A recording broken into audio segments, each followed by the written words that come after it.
Happy birthday to me. Happy birthday to me. Happy birthday, dear me. Aha! Happy birthday to me. I got a crab boil, y'all. I am so excited. Okay. So, I go to Juicy Seafood. I don't know if there's another place here in Little Rock that does seafood boil. I just always go to Juicy's because it's right down the street from my house. But let me show you what I'm working with. You can already see the steam. I got some crab legs, a bundle of crab legs. Whoo, hot. Okay. A bundle of crab legs. We're going to have to let the steam go off. Shrimp without the heads. Okay. Woo. Corn on the cob. Okay. Sausage. And some potatoes. I don't eat the potatoes or the sausage.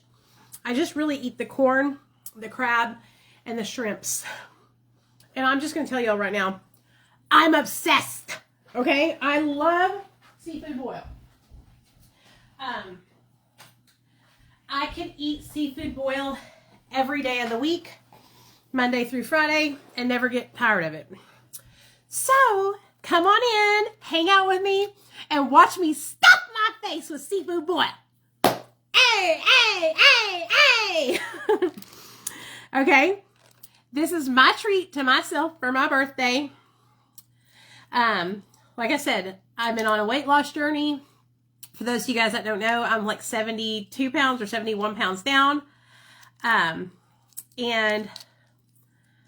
I love seafood boil, and I love the fact that I can eat it. You can still eat good things, your favorite things, on a weight loss journey. You just have to do it in moderation. So let's start out with the first shrimpy.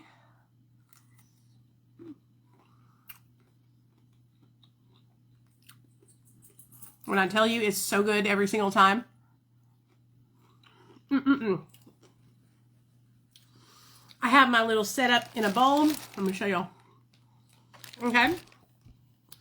I don't think I can get y'all any lower. That's what we're working with, okay? And, yeah. So, whew, these crabs are really hot, though, so I got to be careful.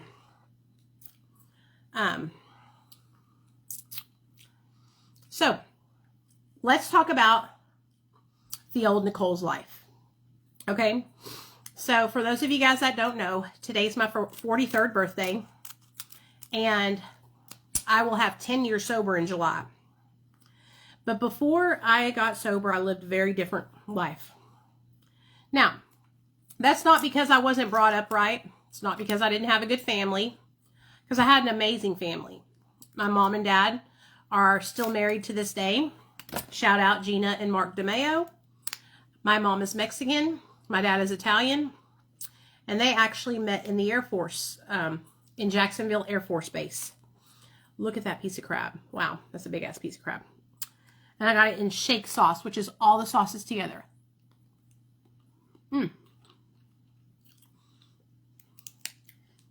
My mom and dad raised me right, y'all.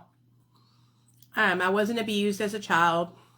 You know, I don't have, what I'm trying to share with you and convey is that I don't have an excuse, right? There was no excuse for why I chose to start using drugs. The only excuse, or the only reason I can really share with you, is that I was struggling internally as a young child. I thought that I wasn't good enough. I had extremely low self-esteem as a young girl. And that really affected me throughout my young childhood and through my teenage years, as well as my early adulthood. I always felt like I just wasn't good enough.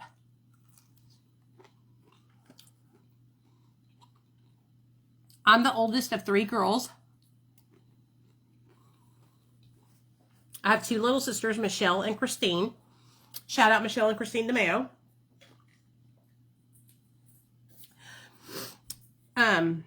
My sister Michelle, if I'm 43, she'll be 42 this year. And my sister Christine just turned 40. Hey Byron. Hey Jesse. Hey Kelly. Hey Crystal. And so we're all like really close in age. This is kind of part of the reason why it was so easy for me to get out of control and for my parents to not really know what was happening, because I was, because my parents had their hands full with multiple kids that were very, very close in age. I saw a comment, oh, they're really good. I saw a comment a couple weeks ago from somebody, you know, saying that my parents must have not been involved in my life if I got on drugs. No, my parents were very involved. I was in all the extracurricular activities. I played sports. I was in fast pitch softball. I played basketball for the school. I also was in the marching band, and I was also on the dance team. So I was basically very active. So, you know, a lot of people will tell you, oh, keep your kids really busy. I was really busy. I had a full schedule of extracurricular activities. You can do all the things perfect in life, and your children can still make bad decisions and choose to use drugs. And that's what happened with me. So let's get into it. I first started abusing drugs when I was 16 and a half, 17 years old. I had made the cheerleading dance squad. Okay. And part of being on the squad was we would go to like away games. We would go to competitions. We would do, we would cheer out of state at basketball, football games. And, I started dating a boy from the football team. Mercy. Now, I'm not blaming this boy. It's not his fault. But this boy smoked a lot of weed. And so I started smoking weed. While I was smoking weed, my sister Michelle was also smoking weed and running around being a wild child. And she was younger than me. My sister Michelle had basically beat me to everything. She was doing all the things before me, and I was kind of catching up to her. I didn't really start fucking with like hard drugs until I tried stimulants at 16 and a half, 17 years old. I begged my mom to take me to the doctor, you guys. Like, I was crying, hysterically upset. Look at that big ass piece of crab. Telling my mom I was fat and ugly. You can imagine being a mom. She probably felt helpless because she didn't know how to help me. And I thought I was so ugly and so fat. So my mom took me to the doctor. And that's when the doctor prescribed me phentermine. For those of you guys that do not know what phentermine is, it is a stimulant. It is a stimulant drug. It's called Adipex. And it is, it helps you lose weight. And so I started taking it and I loved it. Also, I was struggling with a lot of mental health disorders that my parents didn't know how to help me with, because back in the 90s and 80s, mental health wasn't talked about like it is now. And I've told you guys this several times. So very quickly I became, you know, out of control, very secretive, partying, getting high and drunk behind my parents' back. I'll never forget it. They started to become aware of it. Thanks, Robert. When I was a junior in high school, I was at a basketball game, and I had went out with my best friend, Jessica, and it wasn't her fault. She didn't get shit-faced drunk, but I did. From the very beginning, I was a person who, like my friends, we would get drunk on the weekends, right?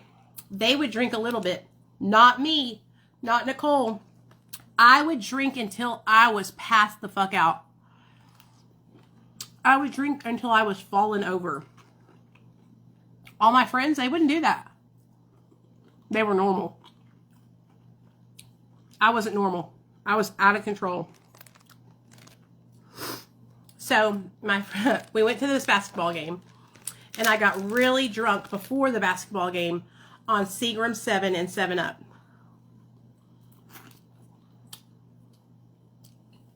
I was straight taking Seagram 7 to the head at 17 years old and chasing it with a bottle of 7-Up.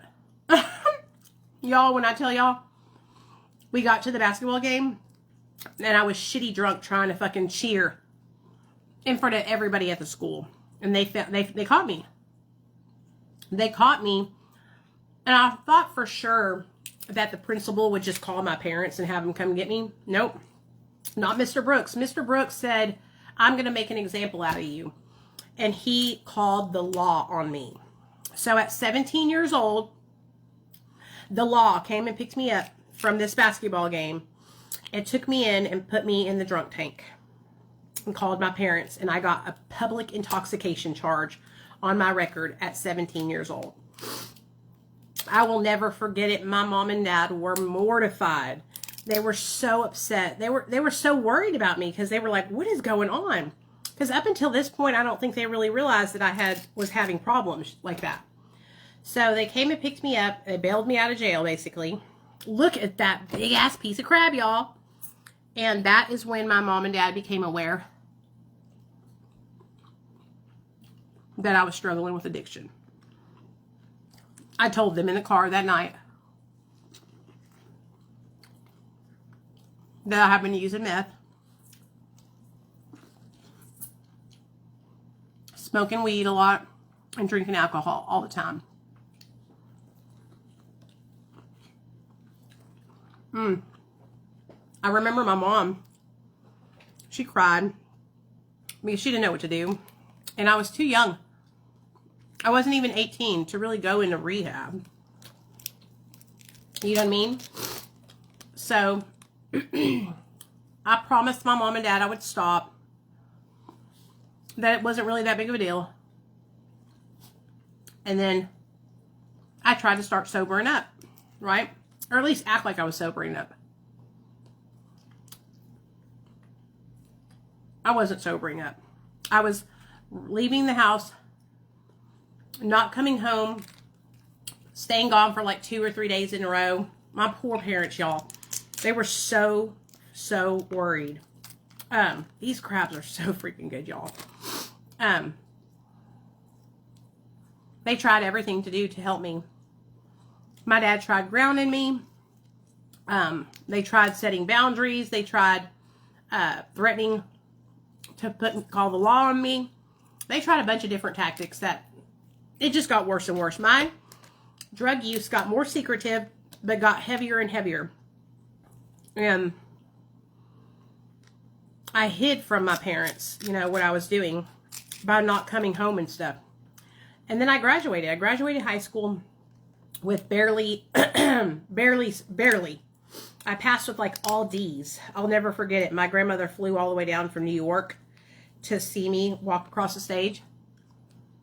And my dad was so mad because I barely passed 12th grade. Thanks, Nancy.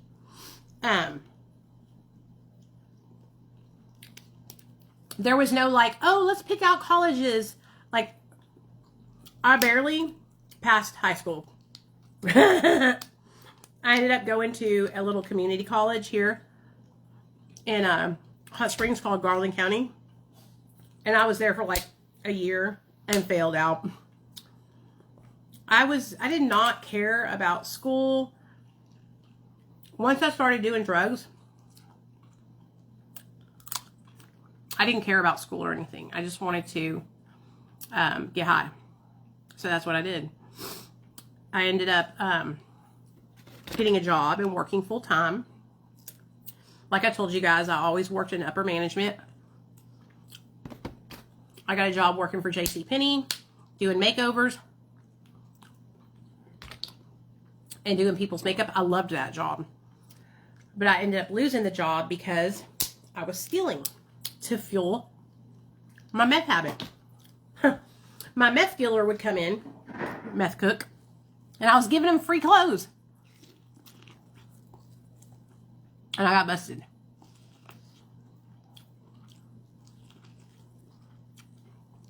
So, My addiction only got worse and worse as time went on. And at that time, I didn't even really think I had an addiction. I thought I just was partying. You know what I mean? I think when I really started to realize that I had addiction problems was once I started using opioids heavy. Once I started using opioids heavy, that's when I experienced my first withdrawal. I went to treatment, I think it was like 2005, and I was kicking oxys, benzos, opioids, and meth all at one time. And I had the worst withdrawal I'd ever experienced in my life. Up until that point, I had never been off of drugs long enough to experience withdrawal. So I was just like kicking it. That's when I knew I had a problem. And that was in 2005, you guys. I didn't get sober until 2015. 10 years later. Damn, you know? I put my family through so much hell in those 10 years. Going in and out of treatment centers. But I think it really came to a head and made my parents realize, wow, this is really fucking bad, when I caught my first charge. Excuse me. In 2008, I started injecting meth. And that is when I caught my first charge, or my only charge really, my only drug charge, for possession of a controlled substance, a Class C felony, methamphetamine. I'll tell y'all what happened. So, I had been over at this dope cook's house, and he was manufacturing. I was literally like a sous chef to the dope cook. I was the girl who sat there and helped scrape the Pyrex. I was the girl who helped baggy up all the bags. I was the girl who watched the cameras in case anybody pulled up, like the cops. Like, I was right there, right in the middle of it, y'all.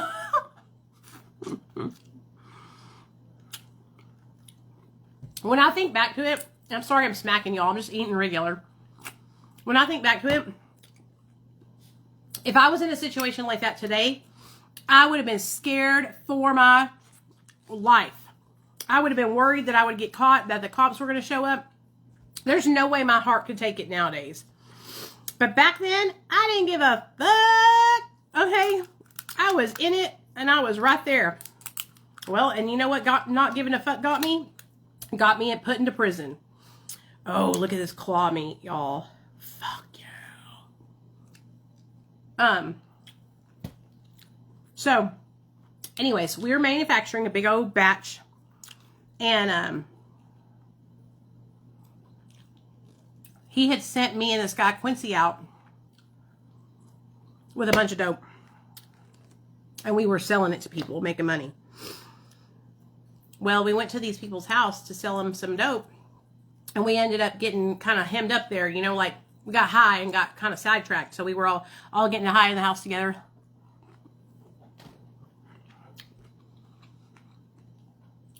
Come to find out, the girls that we were getting high with were known confidential informants, y'all. I had no idea at the time. Most tweakers are confidential informants. I wasn't. That's why I did prison time. Because I wasn't telling no matter what. But we were hanging out with these girls. And they were CIs. So we were over at their house. And we went to leave the house. And I thought everything was good, right? But right before we went to leave the house, they came out to my car and was like, hey, we got something for y'all. And they gave us this like hookah bong. With all these hoses.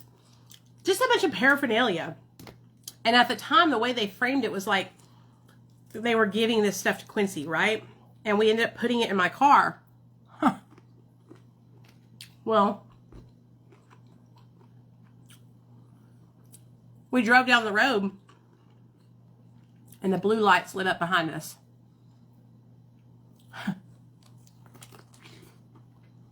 They said that we had ran a red light.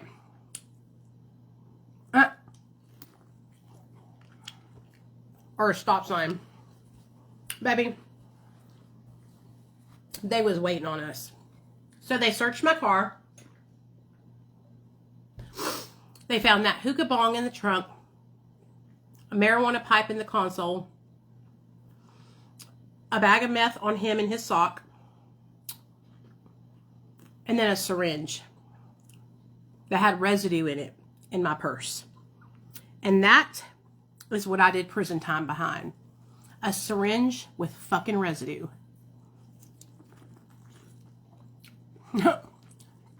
For those of you that don't know, I live in Arkansas.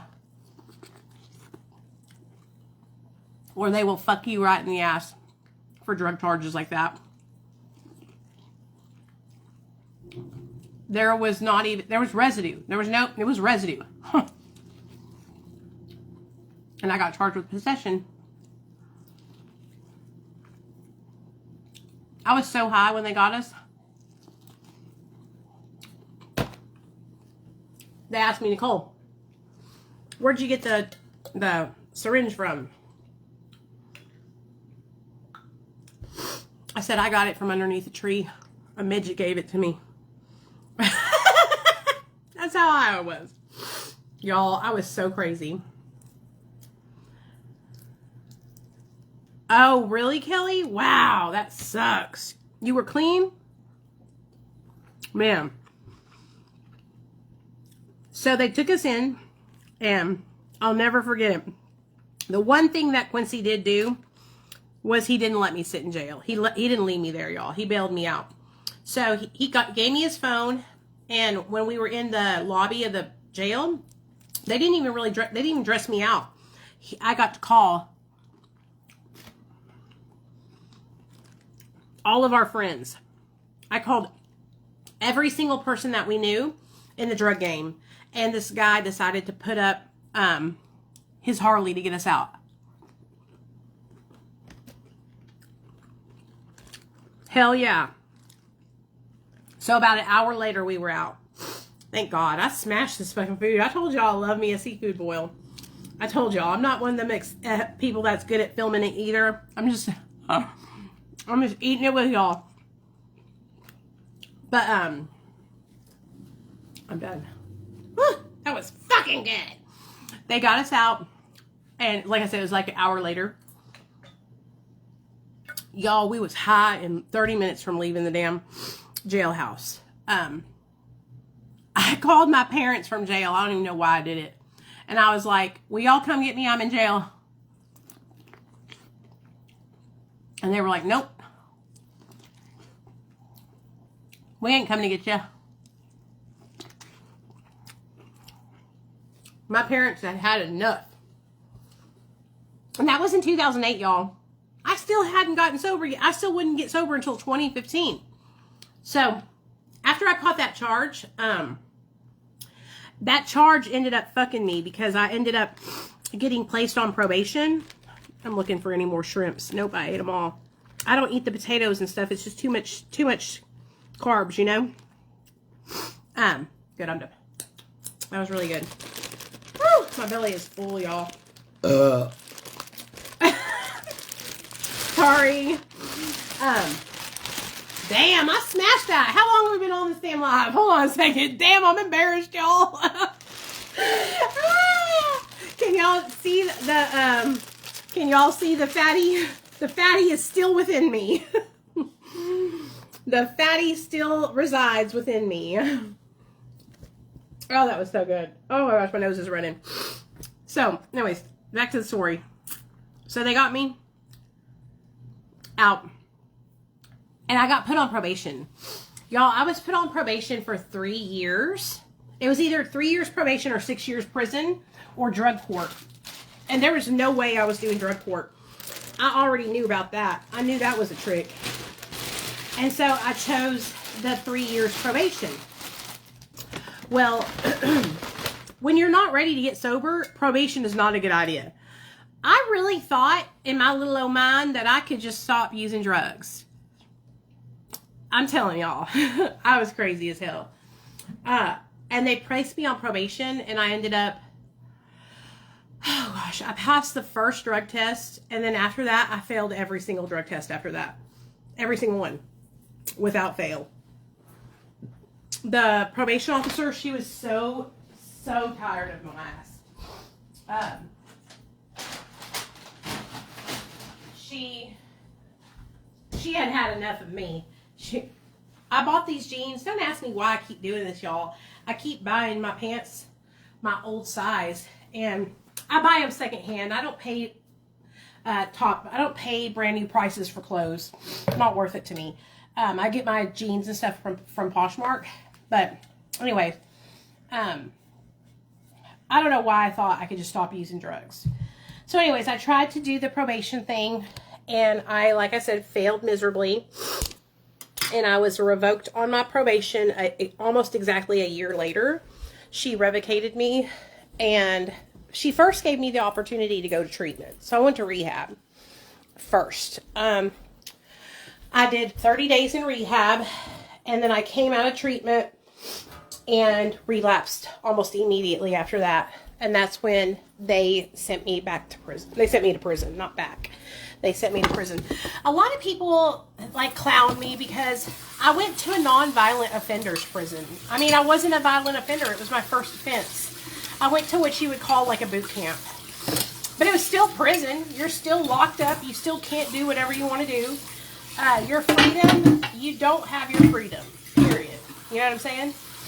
And so I did 6 months in RPF, 3 months in county jail, for 9 months total time. And when I got out, I had every intention of staying sober. I even actually set myself up for success by paroling out to a sober living home and really trying to do the right thing, right? And this is what I mean by when I tell you guys, every time I would get sober, I would end up relapsing. So I parolled out to sober living. I was doing the right thing, doing really well. And around 6 to 9 months into my sobriety, I relapsed. It happened every time. And so I relapsed, and I was on the streets here in Little Rock.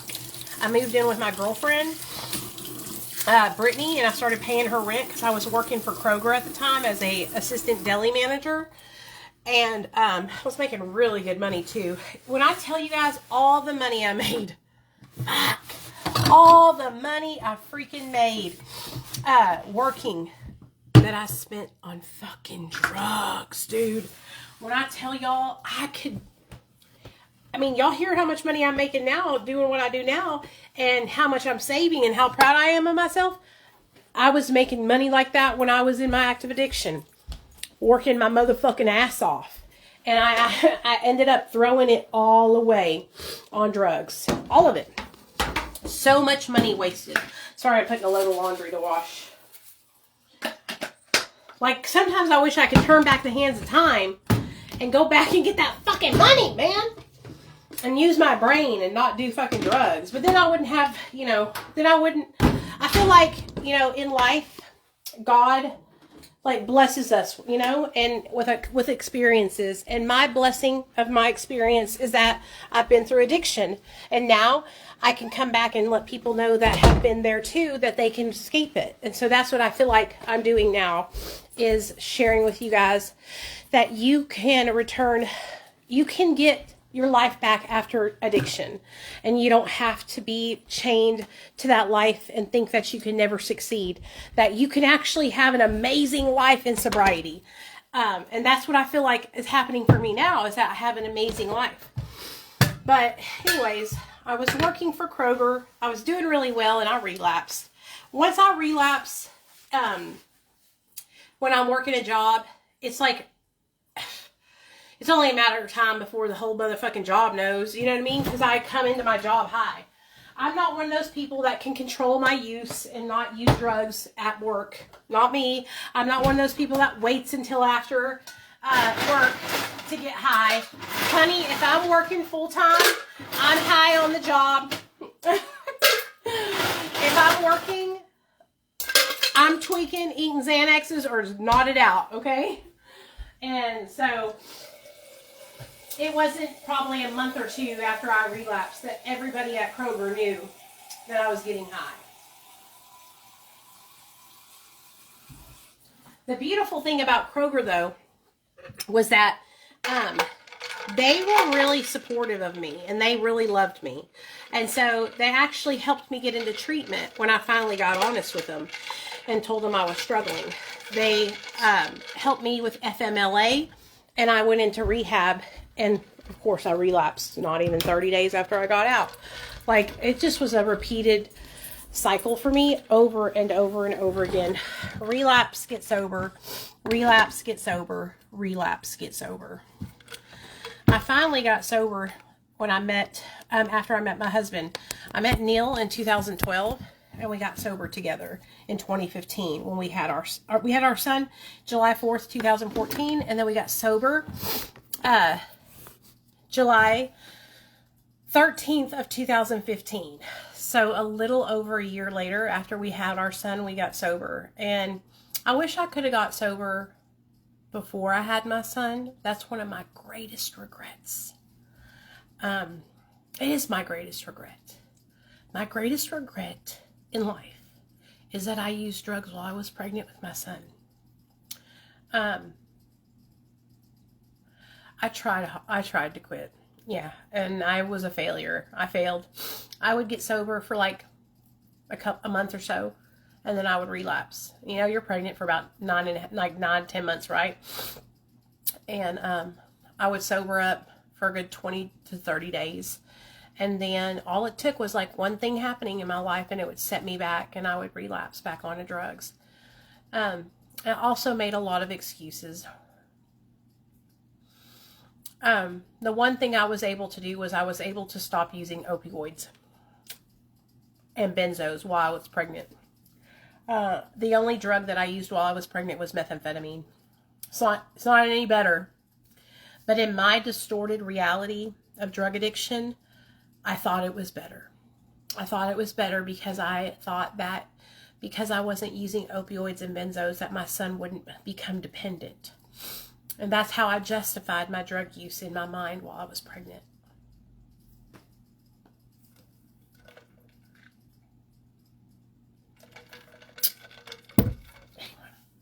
Oh my gosh. If I could go back, like I said, if I could go back and change it today, I 100% would. 100%. But I can't. You know what I mean? There's no way I can't go back. Sorry, y'all. I missed a bunch of messages while I was gone. Okay. Wow. Anyway. That's why I talk about everything that I've gone through in my life. And that's why I talk about, even though I know how shameful it is that I used substances while I was pregnant, I think it's really important to share that truth with you guys because I know a lot of women that are. I actually had a woman that reached out to me last week who was 9 months pregnant, like about to give birth. And she hadn't had any prenatal care, and she was addicted to drugs. And because I have shared my story so openly, she felt safe enough to reach out to me to see if I could help her get help. And she messaged me yesterday, y'all. And guess what? She got help, and she's in treatment, and she's on Suboxone, and she's going to be able to have her baby and not lose. Like, she was so scared that they were just going to take her baby from her. And so that's why she never went to the doctor and never got help. And that's what happens. People don't, it's such a shameful thing that people don't feel safe to go get help. And so a lot of women will go to the very end and even have their babies outside of the hospital without going in and getting hospital intervention while they're addicted because they don't feel safe going in. They're afraid their children will be taken from them. And so because I have shared so openly about this, I have women that reach out to me that are in that situation. And if I can intervene and save a child from being born on the streets, or save a baby from being tossed in a trash can or abandoned, then bitch, you know I'm gonna fucking do it. You know I'm gonna fucking do it. And so, yeah, that literally just happened last week, and she just messaged me last night and said, I want you to know I got help. And I was just like, thank God. You know, a lot of people, they say horrible things to me. They say I'm a horrible person. They say I don't deserve to have my son. Well, guess what? You're not God, and you don't get to decide that. And I have my son, and he's thriving and wonderful and amazing and the sweetest boy you'll ever meet in your whole entire life. And I share my story, and share that shameful thing that happened, so that way other people know they're not alone, because we can't turn a blind eye to these type of things happening, because they happen. And we can't sit on a moral high horse and look down on people because those things are happening, because that's not how you help people escape that life.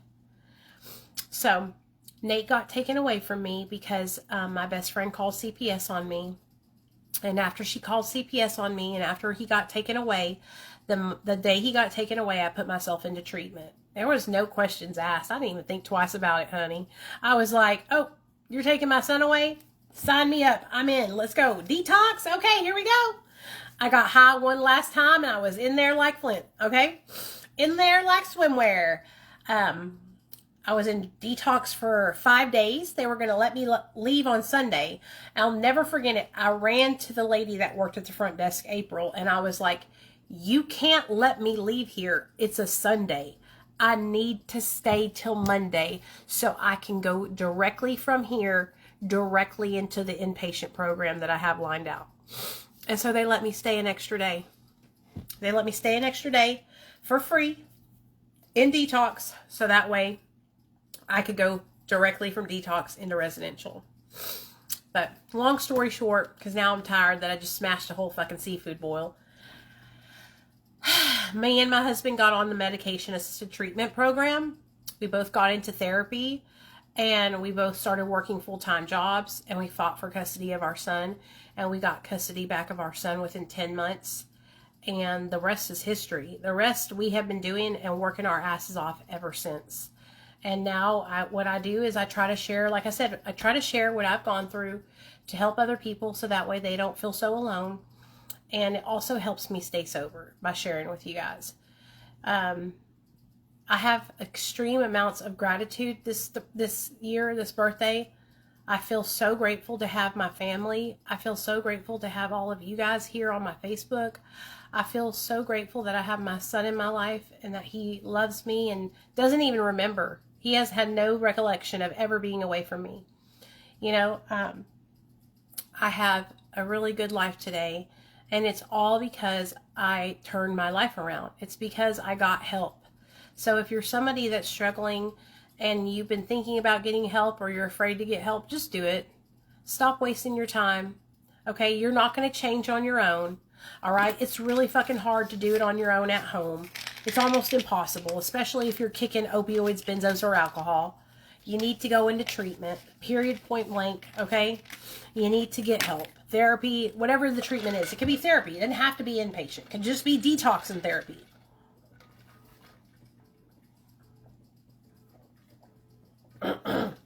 Sorry, I got a headache.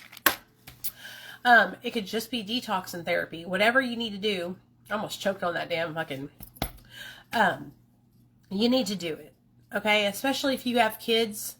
Stop wasting fucking time. And I also don't want to hear any of you motherfuckers using your kids as an excuse to not get help. Oh, I can't get help because I got kids. Well, that's even more of a fucking reason to get help. So stop making excuses. And get your ass up and go fucking change your life. That's one way to piss me off whenever you message me and you tell me, well, I can't get help because I got kids. That should be the reason why you're getting help. Your kids shouldn't have to be subjected to that shit.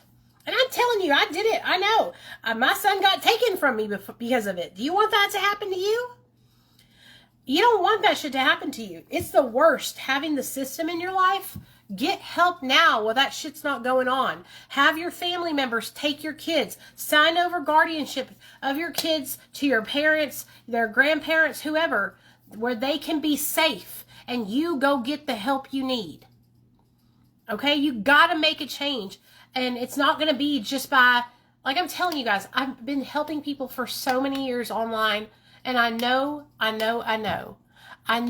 you think in your mind that you can just stop. You and your man are getting high. You're sitting here watching me right now and you're fucked up. And y'all think, oh, we're going to start Monday. We're going to do it together. Well, let me just tell you how that's going to go. Y'all are going to start Monday and y'all are going to stop. One of y'all is going to be strong and be able to stay stopped, but the other one's going to fucking keep on getting high. And that's what's going to happen. Then you're going to have to make a decision. Am I going to go get high with my man, or am I going to stay sober? And it happen. I see it happen every single time. I know, because me and my husband went through it. So I'm just speaking to y'all because I know what's up. Okay, I know what time it is. It's a scary decision to make, but once you make it and once you get off drugs, you'll be thankful. Believe me. And there's nothing to be ashamed of. Okay, there's nothing to be ashamed of. Everyone struggles and goes through hard times in their life. You know what I mean? Just if you have kids, please get help. Okay, I don't want y'all to have what happened to me. I wish I would have went and got help when I was pregnant. I wish I had had the courage that a lot of you ladies had that reach out to me while y'all are pregnant and struggling. Okay? That's why I share my story, because I want y'all to reach out for help and not get your children taken from you. Because not only does it cause trauma in your own life, but it causes trauma in your child's life. And I know that 100% to be certain, because my son has separation anxiety. I can't even leave my vehicle and go in a store, like the gas station, without him coming with me. I can't go outside and walk my dog downstairs, right in front of the apartment, without Nate following me. He's scared to be left alone. And that's because he was taken from me when he was little. He might not remember being taken from me, but that is a direct result. That anxiety that he has is because of what happened. And that's because of me. And I have to live with that. So, anyway, sorry. I love you guys. I'm just trying to share with y'all the truth, so that way you won't keep struggling. All right? All right. Okay, y'all got to see me smash a seafood boil with my fat ass, and now I'm going to fucking take a nap. I love you guys. Thank you for wishing me all the happy birthdays. It means so freaking much to me. And I'll see y'all tomorrow morning for our morning motivation live stream. Okay? All right, y'all. And y'all probably get to meet my mom tomorrow, because I'm going to go see my mom tomorrow too. So I'll bring her over on live so y'all can see her. All right? All right. Bye, you guys.